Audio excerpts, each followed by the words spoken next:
Warning, the Stone Age Gamer includes a lot of bad language. Cover your mother ears.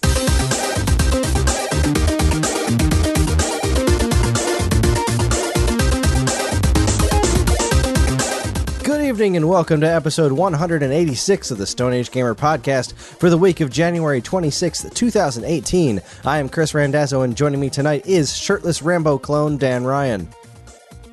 I was trying to think of like what a shirted Rambo clone would look like. Not a good one. Like I think it would just look like Cobra. Yeah, pretty much. Like Marion Cobretti. It's funny. It's Marion Cobretti. Fucking serious? Come on. It's time for the first 10, 20, 30 of 2018. Dan's exhausted. I feel like garbage. But before we go any further, here's your weekly reminder that you can email us at mail@geekade.com. Just include the word Stone Age Gamer in the subject line. You can let us know what you think of our show, what topics you would like us to discuss in the future, or just say hello, because we always want to hear from you, the listener. And I'm not kidding. We always want to hear from you, the listener. We do. We do. We also want you to give us your money. We do? I mean, we do. Yeah, totally. Sure, go for it. Hook us up. Send us money. Send your pictures Patreon. to dear old Captain Noah. Regional humor. Dan, what's new? Oh, good God. How you doing? Oh, I am exhausted, Kris. Friend of the show, Lord Helmet, made his way down to the humble abode last evening, and I haven't seen him for a while, so he was hanging out, and I didn't get to bed till super late, and it was totally worth it, because I love that man to little bitty pieces, but I am tired now, because I had to get up and go to work, and my wife did make a sweet Hylian shield cake, though. Yeah, she did. I saw pictures of it, like, just before the show. It's pretty awesome. It is pretty awesome. I'm impressed. Yeah. I can't do that. No, I can't. How are you? Well, I've had a heck of a week. Well, let's see. Have you? Well, I mean, government shutdown. I got furloughed for a couple of hours, so that's pretty that was cool. neat. But you're back to work. I'm back right? to work as of like 9 this morning. I usually start at 8. But even though they temporarily put the government back in position, I had to hang out for a little while until my company sent the letter, the email that said you can go back to work now. And so I went back to work today, and that was fun. That's fun. But you had yesterday off. Oh, half of it. So I went in for like 4 hours, and my boss called me into the conference room and said, we're going to be fine. You know, every other time there's been a government shutdown, our contract has been fine. And I'm like, all right, well, that's cool. Go back to my desk. Half hour later, calls back at the conference room. We've inexplicably been furloughed. Nobody knows why. So, like all of our government directors were still there. Like everyone was everybody who was involved in it was there. It was just our team had to go home. That was a big old stack of butts. But I have been playing some video games, and that is always good. So, I finished Mario Odyssey. It is done. Right. Did I do this last week? Did I finish it last week? No, no, I didn't finish it last week. All right. I am affirming what you've done. Gotcha. Yes. I hit the 500 moon mark, and that opened up the darker side of the moon, which is fucking bullshit. Let me just say that right now. That was bullshit. It's absurdly hard, and like kind of unfairly hard.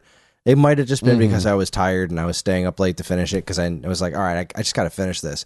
But there were a couple of spots in there where I was like, all right, there's no way that I would have known that was going to react like that, because nothing in the history of Mario has ever reacted like that. Like, there's a platform at the end of this. There's this whole chunk where you got to stand on these moving platforms, and all these little spiky rainbow creatures are jumping at you. And it's like, you got to dodge them, because if you try to attack them and you miss, there's all these like sort of like giant rings of death that shoot out at you if you miss the bad guys and hit one of these weapon things, and they're everywhere. So when the ring hits another one, it'll shoot off a ring, and then it just is this giant chain reaction of death rings flying everywhere. So you just that sounds terrible. It's terrifying, but it's hard. But it's like it's a thing. It's there, and you get to the end of it, and the platform stops. And I took a split second to breathe, right? Because in Mario games, in 3D Mario games of the last like 20 years, when a platform stops, it shakes before it disappears. Usually it falls into the ground. Yeah. It shakes. There's some sort of indication. This time... Yeah, there's a little visual cue that shit is about to go down. Yeah, like get off this platform, you need to move on. There was no indication within the first 1 solid second of that platform stopping, it just vanishes. There's no animation for it or anything. It just vanishes. It's just there, and then it's off like a light switch. And that was almost at the end, and it sucks because it's a super long level, and there are no checkpoints. So it's like, all right, back to the beginning with you. Fuck. It was brutal. It was brutally hard, and I'm glad I'm done with it. And so I was... That sounds terrible. It was, it was worth it at the end. I felt a nice sense of accomplishment after finishing that, but I was not having fun in the middle of playing that. That was probably one of the first parts of Mario Odyssey I was genuinely not enjoying. We just found our copy of Mario Odyssey, because I don't know if you know this about the Switch there, Chris, but the games are really small. They are. And when you give that to children who are not careful with things, well, your copy of Mario Odyssey ends up in your daughter's shoe. You should go digital, my friend. For some inexplicable reason, we couldn't find Mario Odyssey because it was in my daughter's shoe. It's a good place for it. So now... the kids have to come downstairs and ask me when they want to change the game because I don't trust them with their $60 postage stamp. It's a smart idea. I have all mine in a carrying case that has like the individual slots for the games, and like that's sure where it stays. But that goes up on a shelf. They're not going to put them in there though. Like that's how the often thing. are they changing games? I guess they're not often enough to where this should be a problem. Probably not. You should totally just go digital. If I had kids on one platform, I gotta get a bigger memory card. Yeah, I just got one of those. I think I talked about that on the show. I got a bigger SD card, which makes me happy because now room is not an issue and won't be for quite some time. So my plan was originally finish Mario Odyssey, move on to ukulele, but I decided instead of doing that, I should play the Zelda DLC. So I hopped right into the Champion's Ballad, and it has been since October since I've even turned on Zelda, and I think it's been even longer than that since I actually actively played it. But boy, it felt really nice getting back into that game because now I'm just like slipping on an old pair of boots. Yeah, like riding a bike, and I fired it up, and it did the whole thing where it tells you what's happening. Like Zelda's voice shows up and it's all like, hey, you should go to these places and check them out. There's things that you can do there now. No, it was go back to there's stuff. Go back to the first spot in the beginning of the game, the place where you woke up. Go there's stuff.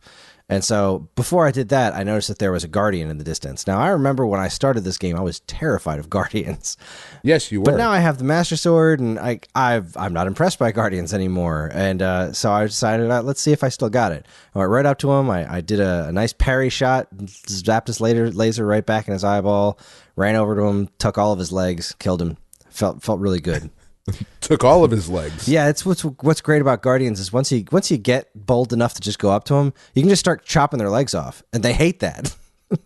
Well, I mean, I would have to imagine I would hate that. I mean, were I in their position, they fall down and like they have several legs, so they'll still like get up and try to move if you chop off like a bunch of them. But when you get them down to one, they just look sad. And they just try to shoot lasers at you, but you're standing right in front of them, so you just keep running around in circles. They can't hit you. You just chop off all their legs, and they become these useless husks with lasers shooting out of their eyes, and then you kill them, and it's awesome. There you go. God, I love that game. So you go back to the place where you started the game, and then you get this like crazy tuning fork of death. It's called the one-hit obliterator, and as soon as you get it, all of your life drains except for 1/4 heart. So basically, you can't use any healing items. And you can kill anything in one hit, but anything can kill you in one hit. So you have to go to these places that are marked on your map. And they say, all right, go over here, and you're going to kill a bunch of dudes. And once you kill a bunch of dudes, a new shrine will show up. And then you have to do the shrines. And you have to do all of this with the one-hit obliterator, which is ridiculous. So naturally, I accidentally choose the hardest one first. Of course. So I go to the area, I kill a bunch of these dudes, and I really just stayed back and spammed arrows and did stealth for a while. Because every time I tried to go gung-ho, somebody would like hit me in the foot with an arrow and I'd be dead. I'm like, God damn it, I'm supposed to be invincible at this point. Son of a bee sting. So I go into the new shrine that shows up, and there's just spikes everywhere.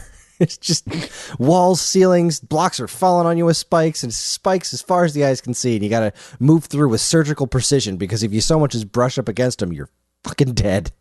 But then the rest of it was really cool. And now I'm working on the second part of it, where you're going around doing all these other shrines and getting these different orbs so you can fight harder versions of all the bosses from the Divine Beast. It's really cool. It's awesome. I love being back into the world. I'm just right back to being obsessed with it. I want to play it all the time. And played a few more minutes of Doom. I haven't really had much time with Doom in the last week, but I've got my list of things. I got my list of things to do. Like I have a to-do list of games that I'm going to hit, and I'm going to do my very best. It's nice to have that, isn't it? You know what? It's one of my things this year. I really want to play through all the games that I want to. I don't want to leave anything on the table if I can help it this year. Right. So I'm trying to really prioritize the things that I'm doing. I've got the Breath of the Wild DLC, which as soon as I finish that, I'm moving on to Yooka-Laylee. If I don't finish that game, I won't be heartbroken, because if I don't finish it, that means that I don't like it all that much, which I know that that's a risk, but I really want to try this anyway, because I feel like the game deserves my attention. So I want to give it a solid try. And then after that is Kirby. But simultaneously, I need to finish Doom, and then I need to finish Bayonetta, and then I need to finish Bayonetta 2, because both of those games are coming out in February. Right. And then all throughout this, the longer term things are Spelunker, Super Meat Boy, Celeste, Mighty Gunvolt Burst, and Blossom Tales, in no particular order, just kind of as I get to them. And then you have to buy a PS4. No. Yes. No, that's what has to happen. Because this game plan right here covers me to like the end of April. So I have until the end of April to finish all of this shit. And that's doable. It might be. I mean, depends on how much time I put into Yooka-Laylee and how long Kirby is, and I don't know how long the Bayonetta games are. And it depends. It depends on how many more times the government gets shut down. That's also true. I could have more time in 3 weeks when the resolution passes. You know what the best thing in the world is, though, Chris? What's that? 420 this year. The day after my wife's and I's, that's probably not how that's supposed to be said, but I'm tired, so fuck it. The day after our anniversary this year, 10 years of wedded bliss. On 420 this year, God of War comes out for PS4. Wow, I didn't realize that comes out on the same day as what's the thing called the Labo. I don't think there's going to be a lot of competition between those two. Wow. No, there's not going to be a lot of crossover, but it's going to be a big day, Chris. It's going to be a big day. I saw the story trailer today. It is looking good. God of War comes out on April 20th. Super Troopers 2 also comes out on April 20th, which that's just like we are living a blessed life. That we are getting Super Troopers 2 and God of War on the same day, and Labo. It's just... It's going to be a heck of a day to be you. It's going to be a heck of a day to be me. I agree. Of course, what day isn't a heck of a day to be you? Today, I'm really tired. Well, in that case, let's get this train rolling here. Let's do the 10, 20, 30. So, if you're new to the program for some reason, welcome. What we do once a month. Give us your money. Yeah, give us all your money. What we do once a month is something called the 10, 20, 30, where we talk about games that released 10, 20, and 30 years ago on this particular month. So, here we are, January. Let's flash back 10 years and talk about all the wonderful games that came out in January of 2008, of which there were 5. January is a pretty light month. So. Usually, yeah. I mean, it was and will be in the future every year that we do this. Yeah. I mean, really, what game? January is not usually a huge month for new releases because so many people just got brand new consoles and they have all the games behind them. You know, like people got games for Christmas, so not a lot of reason to dump some big fat releases in January. But there are some good ones. There are some good ones here. First up, there was a Harvey Birdman Attorney at Law was released for the Wii. I've never played it. Have you? I have not. I bought it. So excited to play it, and then I just didn't get around to it. And I think it was because of the time when this was, released, and also the other games that came out this month. Is it like Ace Attorney? From what I've come to understand, it's Ace Attorney, but Harvey Birdman, which sounds wonderful to me. Yeah, I believe it got pretty solid reviews. Like, not amazing. Was this a port of the PS2 game? I believe the PS2 game was a port of this. Oh, okay. Well, yeah, 2008, I suppose it would be. Let's see. Harvey Birdman, Attorney at Law video game was... It just says it was released on January 8th, 2008. It may have been... Oh, it was developed for the Wii. Yeah, developed for Wii, PS2, and PSP. So, yeah, I think it came out on the same day for all platforms. So, yeah, wasn't a port. Really, it was developed for those systems. I don't know why I never played it. I mean, I do know why I never played it because, like, it's a Harvey Birdman game. Like, I love the Harvey Birdman show, but I can't imagine a game being all that great. You know, and maybe that's like just some me shit. But if it's like Ace Attorney, then I'm all for it. I was clearly all for it because I freaking bought it. I was like, if this is because I loved Ace Attorney, and if it's from Capcom, it's got Street Fighter cameos in it. Like it sounds delightful to me, and I should really go back and play it at some point. Yeah, maybe I'll get around to it. It wasn't very expensive. I didn't realize it was a Capcom game. Yeah, it's Capcom. That's why I believe it has so much in common with Ace Attorney. It was such a smart idea, you know. Let's make this quasi cult popular hit that is hilarious into basically an interactive episode. I'm game. I should really try this. I really should. I'm so pissed at myself that I never got around to playing this, and now it's been 10 freaking years. Mr. Bootylicious, your witness.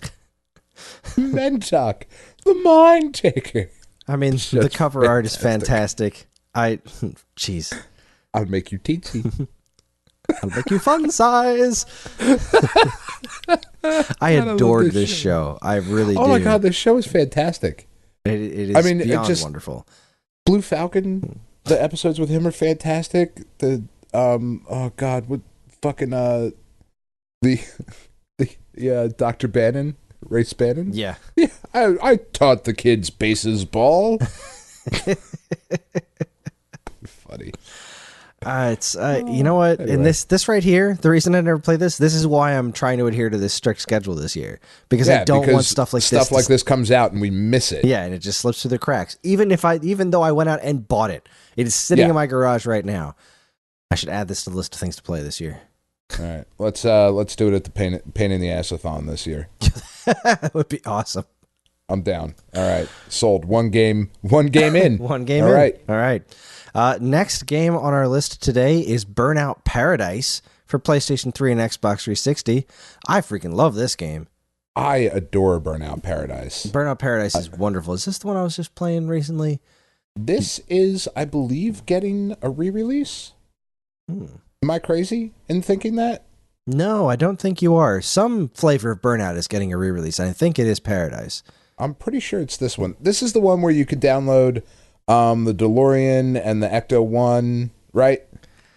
I'm lost there. I didn't mess with any DLC on any Burnout games. I believe this is the one. I don't even know if I own this one, actually. Do I own this one? I know I have the Xbox ones. I have Burnout 1, 2, 3, and... What's the fourth one? Burnout Farts. Burnout Farts. That was it. Burnout Farts. Xbox. I have Burnout 2, Burnout 3, Takedown, Burnout Revenge. That's the one I'm thinking of. Burnout Paradise. Do I even have this game? I don't have this game. Yeah. I'm confused. I don't think I've ever actually played this game before.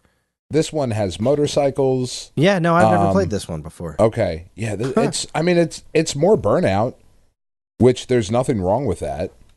No, because Burnout's awesome. Burnout is awesome. I do believe this is getting a remaster though. Like I think it was. So we're recording this show on the 23rd of January. I think it was leaked. Like wasn't supposed to come out, but it is. Like we all kind of know it now. And I do think this was the one that had the DLC. Burnout Paradise HD remaster confirmed for PS4. Has it been confirmed already? That's what this article from Nintendo Life says. Kris, we did not do enough research this week. I got to be honest with you. No. I mean, I guess. Well, I didn't know this was a thing. It's kind of neat. Yay, Burnout. Yeah, I'll buy this again. Hey, if this comes out on Switch, I'll buy it. I would have to imagine it would. Portable Burnout? That would be amazing. Excellent idea. I would absolutely buy that in a heartbeat. Yeah, okay, yes. I just looked it up just to make sure. The DeLorean, the Ecto-1, the Kit from Knight Rider, and the General Lee from Dukes of Hazzard. Now they are not official. It's not called the Ecto-1. It's called like the Hunter Manhattan Spirit. But yeah, you could have all those. And the DeLorean flew, like Back to the Future 2. Yeah, it was awesome. Oh, that's cool. Yeah, it's fantastic. Now, this is interesting. According to this article, which is from January 5th, so it's not that old. According to this, it seems that EA only has plans to release this on PS4 in Japan, not Xbox One, although it might come out on Xbox One elsewhere in the world. Yeah, nobody likes the Xbox One in Japan. No, not at all. But there were some rumors from Brazil, apparently, that stated that there was a Switch version of the game, but it has not been mentioned anywhere. So, Was this the first Burnout where it was the open world, where like instead of picking the events, you would drive around to get to them? That might be the case. Yeah, because I've never played one that's like that, and I remember hearing about that, thinking that doesn't sound exciting to me.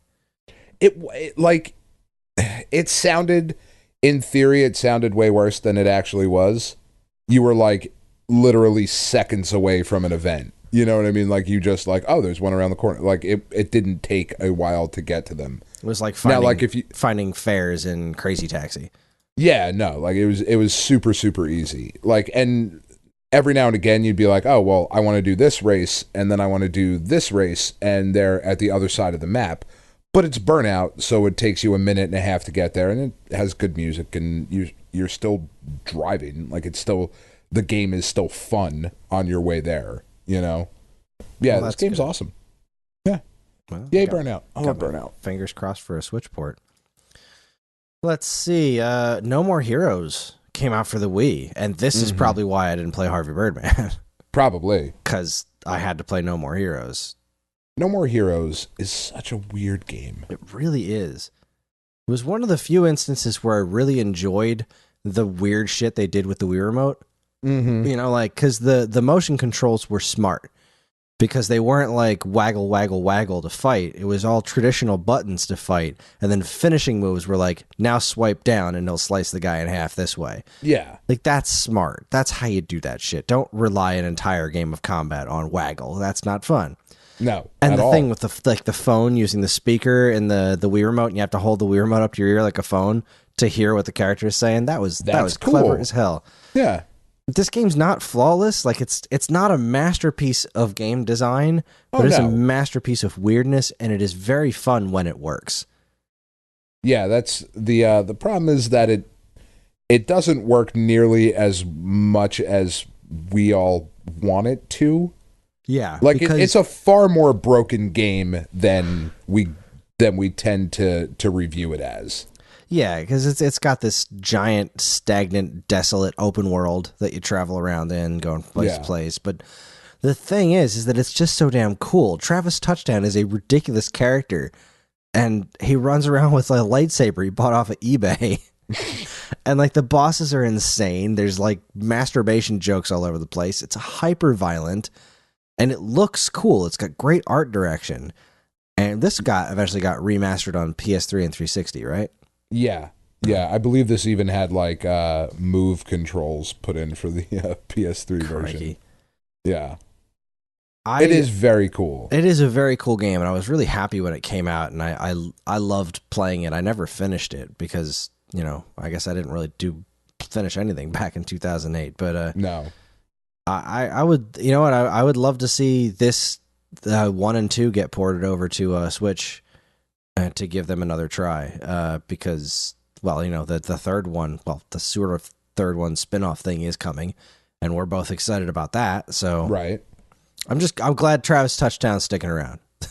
Yeah, very cool character. The game is not as good as we all make it out to be, like if we're being honest. But what it lacks in polish, it makes up for in just being very cool. Indeed. You can forgive a lot when the game is this cool. All right, moving on. Next war is Advance Wars: Days of Ruin came out on DS. This was the more like hardcore is not the word I'm looking for, but something like that, right? This was the one with the brown cover. Yes, this one was a little tougher. That's right. Yeah, Dual Strike was the first DS one. Yeah, so this one's a little tougher. This was also, I believe, the last Advance Wars game that came out. I believe so. Yeah, this one went a little bit more realistic. Mm-hmm. Like, still with some wackiness in there. But just wasn't like the core gameplay was still Advance Wars, but like the characters and the charm were just missing. Yeah, it was a little less colorful. Now it's still got really good reviews. People really liked this game. Well, the core game, like if you are into this, which like I am. It's phenomenal. Like it is still a phenomenal strategy game. But like if you were a fan of Advance Wars for some of the, cutesier aspects of it or the more colorful aspects of it, not so much in this one. Huh. Still there, just like toughened up a bit. And we didn't get another one since. It's been 10 years since we've had an Advance Wars game. Right. Now, there is the one that is coming out this year for Switch that is not Advance Wars, and now because I'm too tired, of them, aren't there? The name escapes me. Because there's Wargroove and there's something else. Wargroove, thank you. Yeah. It sold... according to VG Charts, how did Days of Ruin do? How did you do? Yeah, I mean, like if you just look at pictures of this one compared to the previous entries in the series, it's just like, all right, like I see what you were going for, but you missed the mark a little bit. Yeah. Well, it's nice when things get reinvented. Sometimes they work, sometimes they don't. But at least they threw some creativity in it. I just wish they'd make a new one.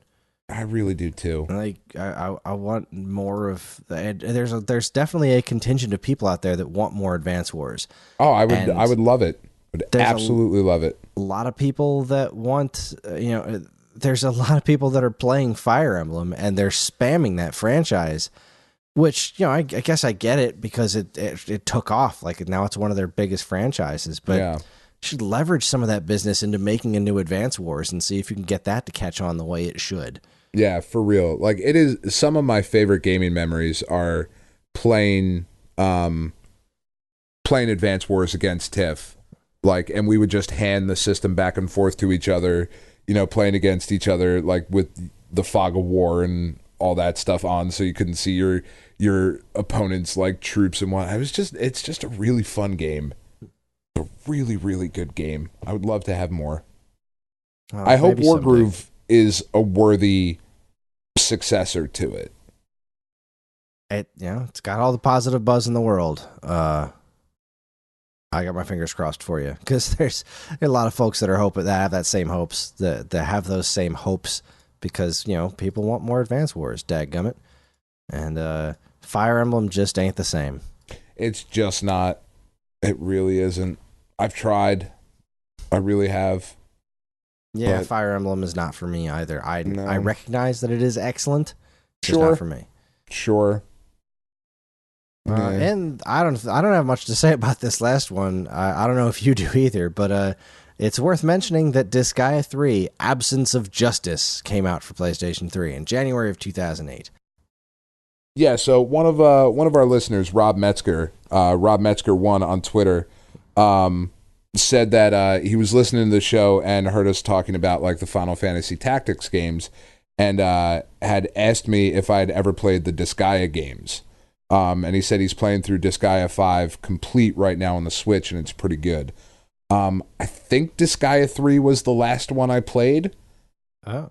I know I played the first 2. I think 3 was the last one I played, and I'm going to look it up while we are talking about it. Did you play any of these at all, Chris? Like, have you ever played the Disgaeas?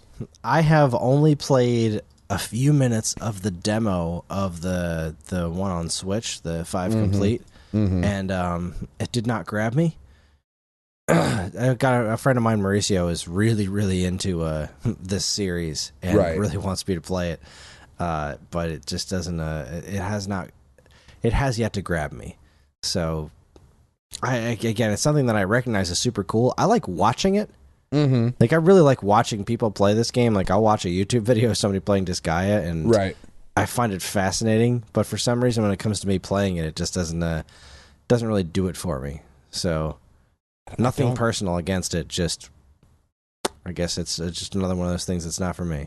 What I do like about Disgaea is that it has a very unique world to it and a very unique art style. Like, it still falls like in, kind of the traditional anime style artwork, but it is very much within the realm of Disgaea. I don't believe this was the last one I played. I think now I have to look it up. It is very distinctly Disgaea, which is nice. I do dig the art style of Disgaea. I like the character designs and stuff, and it's just a neat thing. I think printies are cool, but for some reason it just hasn't clicked with me from a gameplay perspective. So I think maybe it might be this PSP one was the last one I played. Maybe the Afternoon of Darkness. I think that might be the last one I played. I could be wrong. Man. It's been so long, and there's been so many games, and I'm so old now, Chris. I know the feeling. That it's just... Let's take ourselves a break and be old. When we come back, we'll talk about the games from 20 and 30 years ago. Also, complete non sequitur here. Jackfruit looks gross.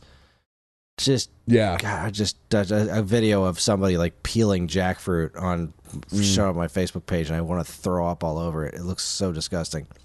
Yeah, it's not a great look. Ugh. Anyway, you're listening to the Stone Age Gamer podcast from geekade.com. Stick around.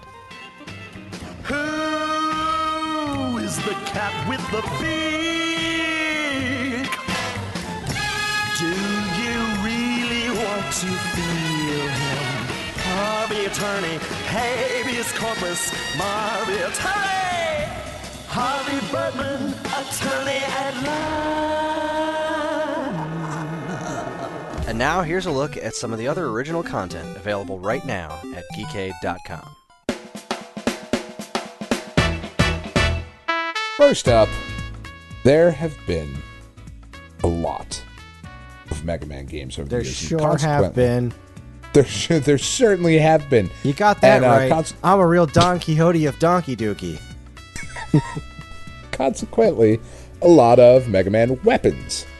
In anticipation of the release of Mega Man 11 coming later this year, probably like December if we're being honest, Kris and Jonathan decided to rank their favorite of those weapons in a head-to-head battle. You got that right.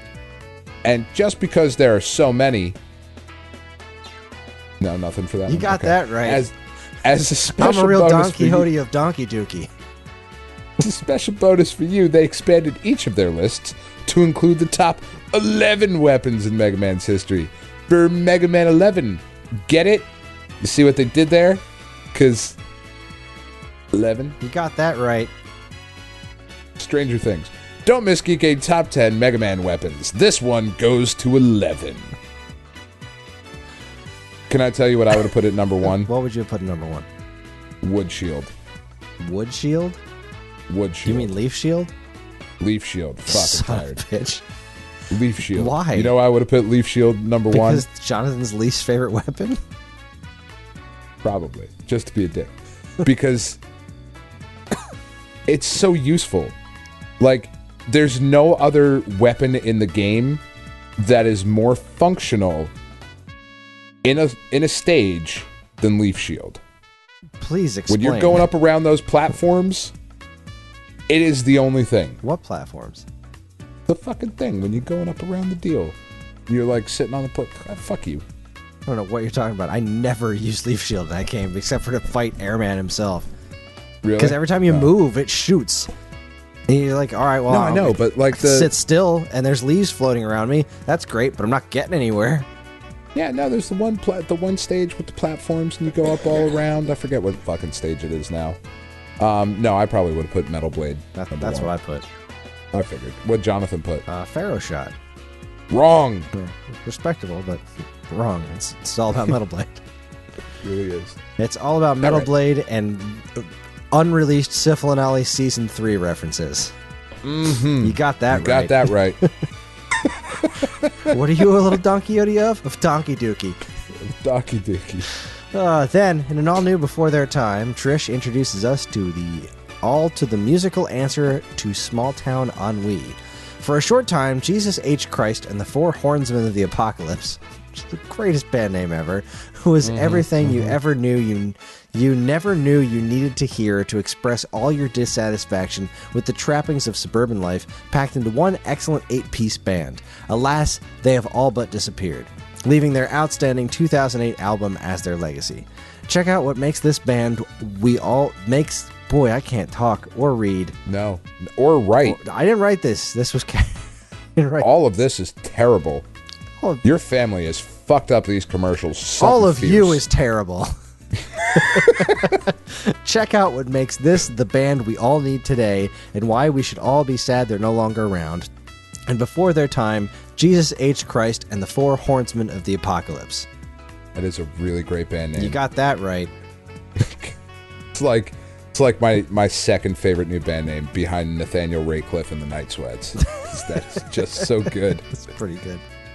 Have you listened to them yet? No. The song Son of a Bitch is so good. It's so good. Like, you really should. Anyway, finally, Jordan and Brendan talk about children in comics, that is. Between the Power Pack and the next Avengers, there are lots of superpowered youngins to discuss, but wouldn't you know, they don't stop there. They even stick around for a round of answering the tough questions like, why are evil snakes with grasshopper legs Jordan's new spirit animals? And does Brendan always imagine Wolverine stabbing little girls? It's a weird show.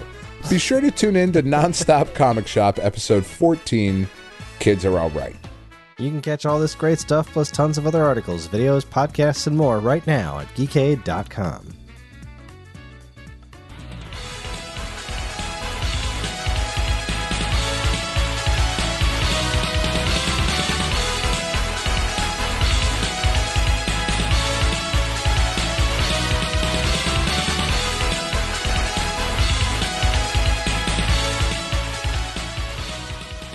And we're back. All right. Yep. Good job, Chris. Excellent segue. I'm the best. Here we are. I'm the best. I'm never wrong. Deal with it. That was another one of my favorite Syphil and Ollie bits right there. When Ollie took over the news and Syphil got mad at him and he yelled, "I'm never wrong." Anyway. Who knew it would be so prophetic to modern times? Who knew? Let's back up to 1998, 20 years ago in January. Boy, it was like a couple of heavy hitters, but not much else. Yeah, this is a weird month. This is a weird month, and I'm compelled to double check myself because it just doesn't seem right. But according to my records, Resident Evil 2 came out in January. Initial release January 21st, 1998. That's what it says. In Japan or worldwide? North America. Actually came out in North America before Japan. Came out in North America January 21st, Japan January 29th, and then PAL territories on April 29th. No shit. Yeah, this was a look at that. That's crazy. And then the DualShock version came out later that year, November 11th. But I think that's the one I waited for. Might have. I don't remember. I didn't wait awesome because I game. didn't play this game at all. You didn't like it? I didn't play it. I didn't like Resident Evil at the time. Oh. I couldn't get it. I couldn't get into it. I didn't like the controls. I tried playing Resident Evil 1. I was like, I can't do this. This is awful. I don't want to play this. This is not fun. And You're then I so stopped wrong. playing it.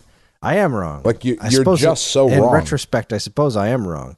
But no, the first Resident Evil game I seriously attempted to play was Code Veronica on Dreamcast, which it just looked so good. I had to try it, and I put some serious effort into it, but I couldn't get around the controls. It just still wasn't fun. And the first Resident Evil game I enjoyed and then played to completion multiple times was Resident Evil 4. Which is honestly one of my least favorites. Coincidentally, the last Resident Evil I've ever played was Resident Evil 4. Like, I know that's crazy talk for a lot of people of saying, like, Resident Evil 4 is not my favorite one, but, like, it's just not my favorite. If they re-released that game Evil on 2. Switch, I would drop almost everything to replay it again. Like, I like that game that much. It's just so damn good. I mean, I recognize that it's good, but it's not that good. I would disagree with that heartily. I think that game's amazing. I would argue that 2 is better. I would argue that you are wrong. 2 was awesome. Resident Evil 2 was so good because you're right. Like, the first Resident Evil game, like, when it came out, it was so different than anything we had ever gotten in America because we never got, like, Sweet Home. You know, so it was a huge thing when that game came out. And even with it, as cheesy and ridiculous as it is, still just a fantastic game. And then when 2 came out, it was so much bigger, and having, you know, the multiple storylines to play through, tons of unlockable stuff. Like, Resident Evil 2 is just so good. So good. Added a spoke to the wheel. Okay. That was good, Chris. Well done. I love when our conversation goes that way. That's the thing. Yep. I've got nothing on this game. The only experience I really have with Resident Evil 2 was when, like, out of nowhere, it was released on N64. Like, geez, how late was that? Came out in 98, and then it was released on N64 in 1999. It was like still a year too soon. It was a year later, on Halloween, no less. And like, I remember looking at it like, they fit 2 CDs on an N64 cartridge. These people are crazy. No, they didn't, actually. They didn't. I mean, look, it's functional. Nah, well. And it was one of those things that you're looking like, you know, that there's no reason to do this. Like, it's not like the N64 was doing so incredibly well. It needed to have Resident Evil 2 on it, especially after Resident Evil 3 was already out. This was somebody at Capcom saying, I bet you can't do this. And the other person saying, I bet I can. Fuck you, I will. I will put 2 CDs worth of Resident Evil on an N64 cartridge. I don't care how much I have to compress it. And I swear that game looked like a Sega Saturn FMV sequence, but it didn't matter because it was functioning Resident Evil 2 on N64, which is just hysterical to me. It is. But, it is a great game, though. Absolutely worth playing. I'm certain that it is a great game. I couldn't get used to the controls. It just felt so unnatural to me. But it's a tank. I wonder if I could go back to it, because I did want to play like Resident Evil Remake, and they never properly remade this, right? They remastered this a couple times, but they didn't do like what they did with RE1. Right. It did not get the full treatment. Which is so weird, because this is like the most popular one. Yeah. Up until for good reason. Up until 4, this was like it. This was the popular Resident Evil. Well, yeah, because one is charming, 2 is fantastic, 3 is like the redheaded stepchild of the family, where you're like, oh, well, he's family, so like you come over to Thanksgiving, but like we don't talk to you. Like Nemesis was really weird in that one. You mean Nemesis, as my customers used to call it? Who the fuck said Nemesis? That's not okay. Multiple people, wasn't just one. This was like the weird Technu situation where multiple people would come into the Maze Landing Funko Land and ask for Technu, Like, it's Tenc. It's phonetic, for crying out loud. This isn't a hard word. Tenchu? God damn it. And they would come in and ask for Resident Evil Nemesis, and it wasn't just one guy. It was a horde of people. It's not okay. You didn't sell it to him, did you? I did. I took their money. You're like, no, here's a book. Try this shit first. No, more like enjoy. This is a lost cause. This is the high point for you. This is as good as it's gonna get. It's all downhill after Nemesis. Maybe they'll release a Tech-Nu 2, which they did. Oh, Jesus Christ! What were we talking about? Final Fantasy Tactics came out in January of 1998. Another game I have no experience with. Oh, it's so good. There is not enough time in a show like this to really go into Final Fantasy Tactics and why it is so great. Suffice it to say, one of the greatest strategy games of all time. Is it better than Ogre Battle? Yes. Ooh. All right, now I'm gonna get my friend Sean. I'm gonna get Sean Doyle on this show, and the two of you are gonna debate Final Fantasy Tactics versus Ogre Battle. Tactics has a better story. Ogre Battle has ogres. You're not wrong. Final Fantasy Tactics I don't even know if there's ogres. I've never played that game. Final Fantasy Tactics has Final Fantasy characters in it. Has chocobos. That's true. No, what really puts this one over the top is the story to me. It is because it is in the Final Fantasy world. There's just this rich tapestry of bullshit that you could like weave your way through. It's fabulous. It's fantastic. Oh, nothing better than a rich tapestry of bullshit.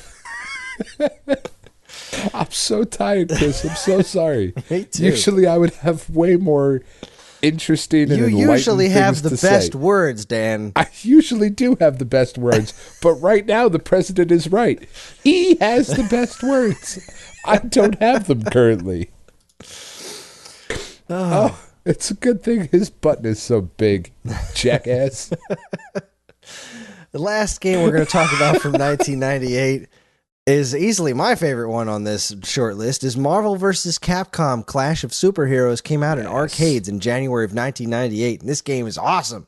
It is awesome. Man, I love this game. Was in the college cafeteria. Ooh. Yeah, it was good times. Go and order pizza from the college cafeteria, or chicken cheesesteak, which they actually did a pretty good version of. And while I was waiting for my food, I'd rock some Marvel vs. Capcom. Excellent fucking game. I loved. Well, I saw this first time I saw this game. I think was in Jilly's Arcade in Ocean City, and because I remember when they were doing all this, they started doing the crawl. Like, you got X-Men: Children of the Atom, and I remember looking at that game like, oh my god, I love the way this looks. Boy, wouldn't it be awesome if they did like more of this kind of thing? And then they did the Marvel superheroes game. I was like, oh my god, now it's not just X-Men. There's freaking Iron Man and Doctor Doom, and this looks amazing. You know what would be awesome? If Street Fighter looked like this. They should make the next Street Fighter game look like this. And then they did. Street Fighter Alpha came out. I was like, oh my god, this looks amazing. And then they did X-Men versus Street Fighter. It's like, holy crap, X-Men versus Street Fighter. This is awesome. But wait a minute, the next game was Marvel superheroes. So are they going to do Marvel versus Street Fighter? And they freaking did, and it was awesome. And then I was like, all right, well, where do they go from here? I have no idea. Marvel versus Capcom. And that blew my freaking mind because on an arcade screen, Strider, Captain Commando, like, looking amazing in this awesome animated art style that they had rocking at the time, just looks stunning. And all the like the little helper characters, the assist characters, oh my god, fantastic. And like I would have loved if those characters would have been in Marvel vs. Capcom 2 as like full playable characters, because just the sprite work is so good in those games. And like Arthur from Ghouls and Ghosts, he didn't show up till MVC3, and he's all polygonal and whatnot. It looked cool in MVC3, don't get me wrong, but man, the polygonal Arthur, Thor was in there. He was as an assist character, and they looked so good in that art style. But man, Marvel vs. Capcom is so freaking amazing. Playing as Mega Man in a fighting game was. I love Marvel vs. Capcom. And I do overall like the second one more than the first one. Oh, sure.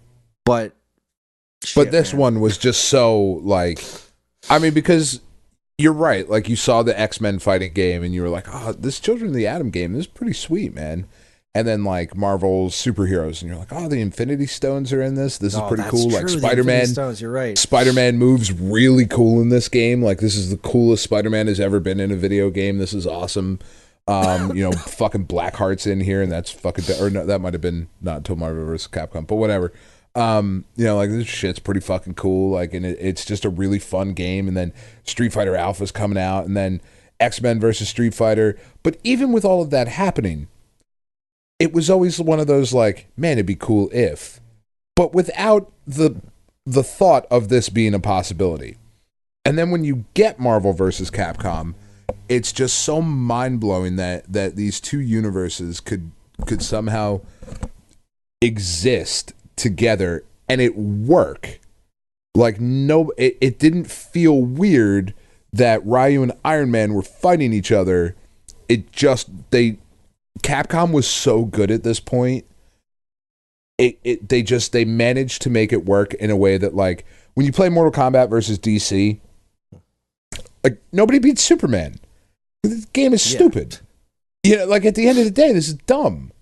Like Sub-Zero against Green Lantern. Stop it. Like, they didn't do a great job. It was a fun game. Don't get me wrong. I really, I know how you feel about the NetherRealm games, but, like, I did enjoy the Mortal Kombat versus DC stuff. There was some fun to be had there. There was definitely some fun to be had there, but it wasn't this balanced fighting game that Marvel vs. Capcom and Marvel vs. Capcom 2 ended up being. Like, Capcom could really do no wrong at that point. They were, especially in their arcade stuff, like, you're absolutely right. Like, they were just knocking it out of the park consistently. And I remember wanting so desperately for Mortal Kombat versus Street Fighter to happen around this time, because I really wanted to see what the Mortal Kombat characters would look like in this art style. Because, man, that would have been awesome. It really would have been. But I would have hated to see the Street Fighter characters in Mortal Kombat style, though. Yeah, but you did in Street Fighter, the movie, the game. I've never seen that, Chris. We will never speak of it again. Oh, you have to see it. I've never seen it. I've never played it. It is not a thing that exists. It's a masterpiece, Dan. Chris, it is hilarious. If we don't talk about it, it will cease to exist. I'll never stop talking about it. It's wonderful. Is just as an aside, is the microphone picking up Tiff snoring here on the couch because we've put her to sleep? No, it is not. At least not that I can hear. Damn it. My side of the conversation is apparently not entertaining tonight. God, I'm looking at this screenshot of Arthur in Marvel vs. Capcom, and it just makes me sad that I never got him fully playable in that art direction. I know. Like, I was bummed out. Like, I like Marvel vs. Capcom 3. I like Ultimate Marvel vs. Capcom 3. I am still sad that it looks the way that it looks. Yeah, I would have loved to see them. God, could you imagine what that would have looked like if they said, all right, this art style is great, but now let's make it look like Street Fighter 3. God, it is why I hope Fighter Z does so well. Or does as well as it can, because I want fighting games to go back to looking like, I want that hand-drawn sprite style. Even if it's not hand-drawn sprites, I want it to look like it is. I want it to look like Ultra Street Fighter HD. That would be amazing.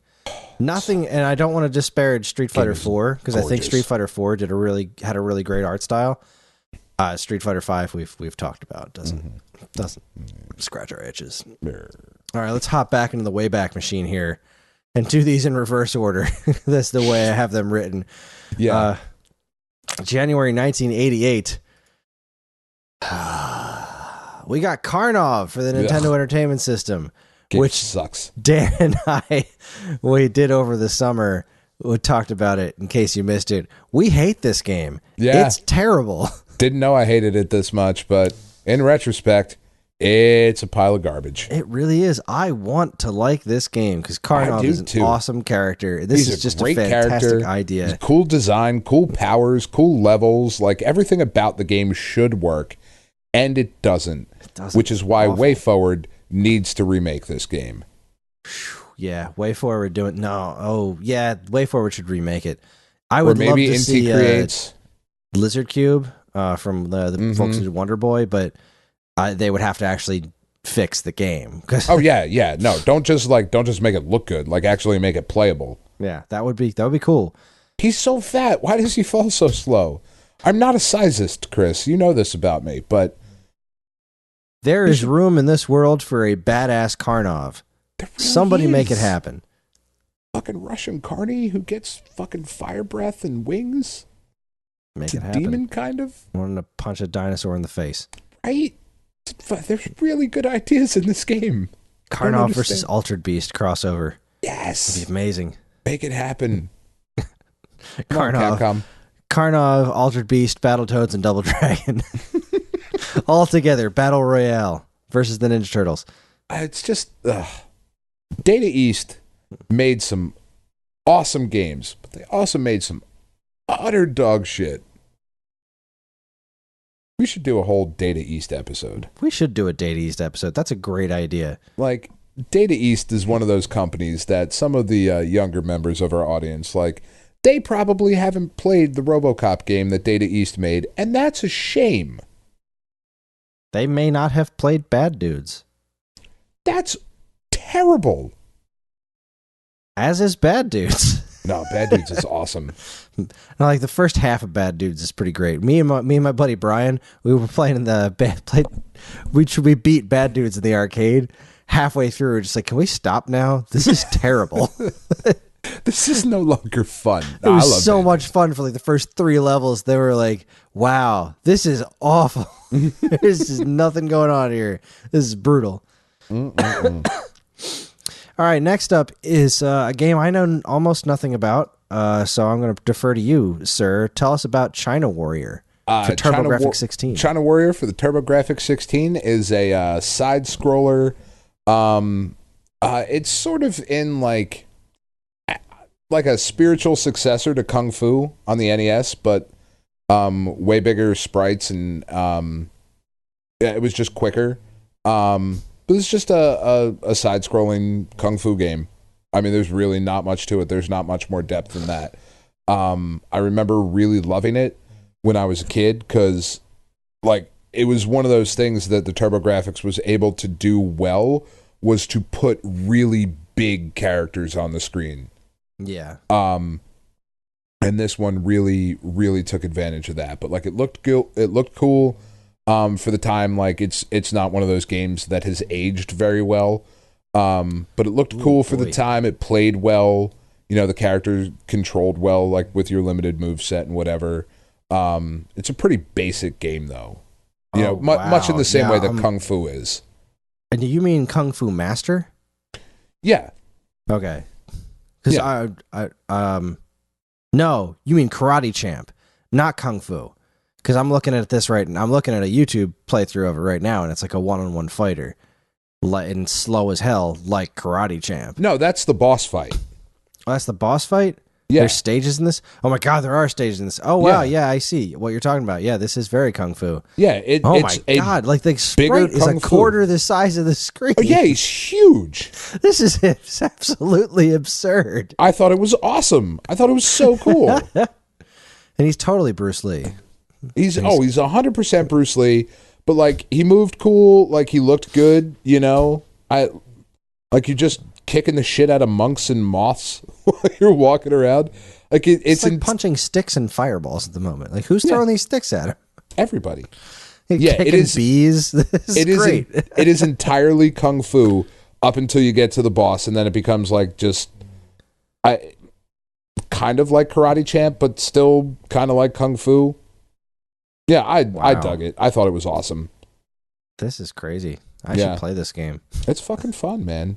Well, actually, I don't know that it would be fun now, but I just want to try it. Like this game is ridiculous. we should do maybe for the summer series this year we'll do Black Belt Kung Fu and China Warrior all in one episode. Oh yeah, there you go. Maybe throw My Hero in there as well because I love My Hero and nobody else does. I'll play the Sega card version with the best box art of all time. That's right. All right, and I guess the last one we'll talk about is Super C at the arcades. What a piece of garbage that was. You know what I hate about this game? Everything. The name. Oh, it's such a terrible name. Because every time I want to alphabetize my Contra games, you've got Contra, Super C, and Contra Through the Alien Wars. Screw you, Konami. Yeah, Call it Contra 2. How very dare you? What a fucking liberty. It is Contra 2. Just put it as Contra 2. It wasn't even Super Contra. It was Super C. I know. What? That What? does not make any sense. It doesn't. As far as Here's the what we're title. going to do. We're going to make a game that is technically superior to the original Contra in every way, but we're just not going to put the word Contra in the title. We're just going to let people figure that out. They remember the C, right? They'll be like, yeah, they'll see that C and say, yeah, this is the sequel to Contra. You assholes. Yeah. Because Super C, now granted, I don't have much experience with the arcade version of Super C. Mm-hmm. I know the NES game backwards and forwards. It's phenomenal. Yeah, it really is. And, Great first level. Video. Yeah, we're coming out of well, it is just straight up called Super Contra in the arcade. Look at that. Yeah. But an absolutely amazing first level. Like what I really liked about the first level of Super C is that unlike the original Contra, like there is a ton more shit going on in this first level. Like it just drops you into like this fucking nuclear wasteland. Like there's no reason the background should be all pink and purple and shit. Like yeah, it's something crazy. Bad has happened. You're in this military industrial complex. There's a ton of power-ups and whatnot. Bananas in the arcade version of this. I don't think I've ever actually seen the arcade version of Super C before this very moment, and holy crap, it's nuts. But also, I gotta say, the NES port is really spot on. It really is. It's colored very different because this is a lot more purples and it's got like scrolling and whatnot going on, but it's the level layout is pretty much the same. Well, they didn't, they were working within the limitations of what the NES could do at the time. Yeah, well, no, I just got to a part where a giant wall of guns came out of the ground. That didn't happen in the NES game. No. There's that tank. Kill that tank. Dude, the spread gun is so weird looking in this. It's like multicolored. It's green, white, and occasionally red. It doesn't look like he's shooting tomatoes. I do like the tomatoes. I like the tomatoes too. I think it's a better look. I think the spread gun in this game is downright silly looking. How dare you? I do hate the way that they jump in the arcade. Yeah, the animations of the main character are very weird looking here. He does like a pike. Yeah, there's like a it's lot not of a flip, it's a pike, which is a weird way to jump. Nobody does that. Not that Contra is perfectly realistic, but what's happening in this game is more than a little unnatural. Yeah. It's a badass game, though. What are the other stages like? I'm curious. Like, do they have the top-down segments in this?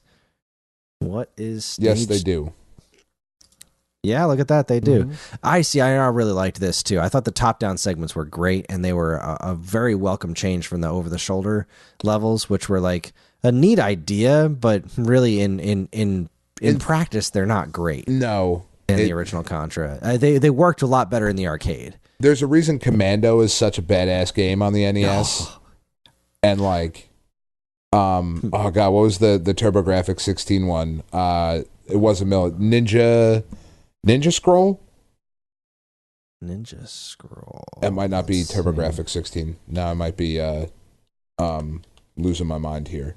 Well, the Ninja Scroll is an anime, I know that. No, I know that. Oh god, what the fuck is the game? No, it's a Master System game?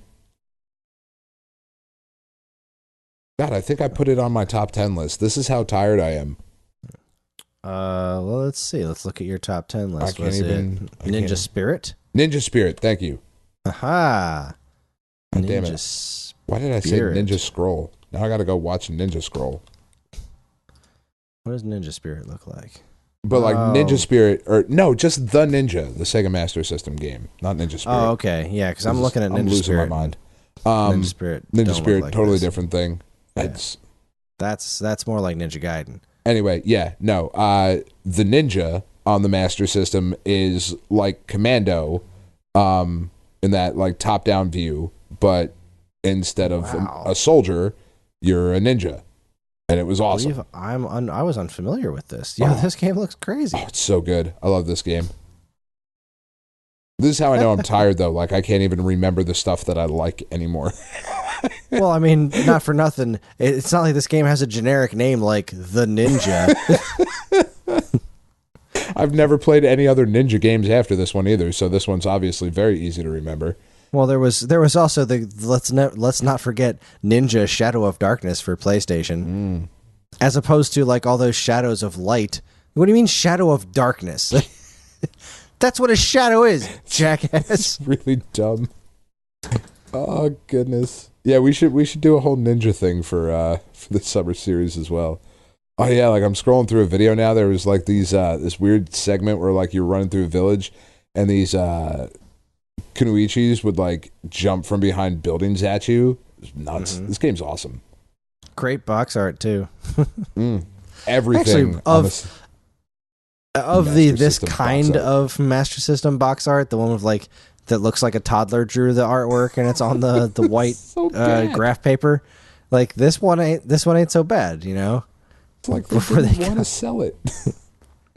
Dude, seriously, I'm actually writing a blog about it this week on the Stone Age Gamer blog about Master System art, because like some of this shit's like really awesome. You look at the Ninja, and I know a lot of it wasn't specific to the Master System versions, but like, you know, look at the Ninja Gaiden cover art for Master System. It's amazing. Like it's so awesome. But then you go back to like the greatest evolution is the Wonder Boy games, because you look at the first Wonder Boy and it's like this child's drawing of a little caveman jumping over a snail, and then the second one is this like kid with a giant creepy head in a normal proportioned knight body chopping at another knight, and then the third one is just like, and now there's a guy with green hair, and this lizard man is super fat and he looks like he's on a skateboard for some reason. It's really weird, because why not? Because why not? Like so weird. Master System box art is fascinating, man. And they all incorporate that weird graph paper shit going on, and I don't know why. So strange. Who thought that was a good idea? Black Belt is by far the best. Any of the Sega card games are really just the absolute masterpieces of Master System, because it's just a picture of the card. It's a picture of a hand holding the card. Fantastic. It's absolutely fantastic. So fantastic. Anyway, so Super C. Yeah, Super Contra, super awesome game. Really, really good stuff. You're not wrong. The top down stuff was very cool as opposed to that over the shoulder thing. Really cool bosses. It's one of the rare arcade games where I actually do prefer the home version. Like of the time, yeah, like I think it just looked and played better. Yeah, it seems to play a bit smoother than the arcade. The arcade game feels chunky. It does. You know what I mean? It just has this very kind of chunky feel to it. But I'm actually going back to the YouTube video because I want to see if they get the flamethrower, because that was one of the things I loved about the NES Super C was the improvement to the flamethrower, because the flamethrower was just a terrible weapon in the original game. Oh, it was garbage. Slow spinny garbage. Fireballs. And then in Super Contra, the flamethrower became these like just fireballs of death that would explode when they hit their target. And all of a sudden now the flamethrower is a really great weapon. It looks like they're doing this whole playthrough that I'm looking at with just the spread gun. Like I think they're doing a no death run, so that's no fun for me. Yeah, nobody wants to watch that. Oh look, you're good at the game. Woo. All right, it's super. This game looks super cool. They're at the last boss right now. No, that's the middle of the game. I'm a jackass. Boy, oh boy, so much cool stuff here. Contra's awesome, man. There needs to be a new Contra game. Why hasn't there been a Contra game in a while? I don't know. When was the last Contra? I don't know. Wasn't hardcore, was it? What was the Ashley Wood designed one? Was that hardcore? Well, you mean like the game that was just hardcore, whatever the hell? It was like a spin-off. It wasn't actually a Contra game. Yeah. It was like hardcore something or other. Let's see. Hardcore Uprising. Yeah. That was 2011. Technically, Contra Rebirth was the last Contra game back in 2009. Does that count?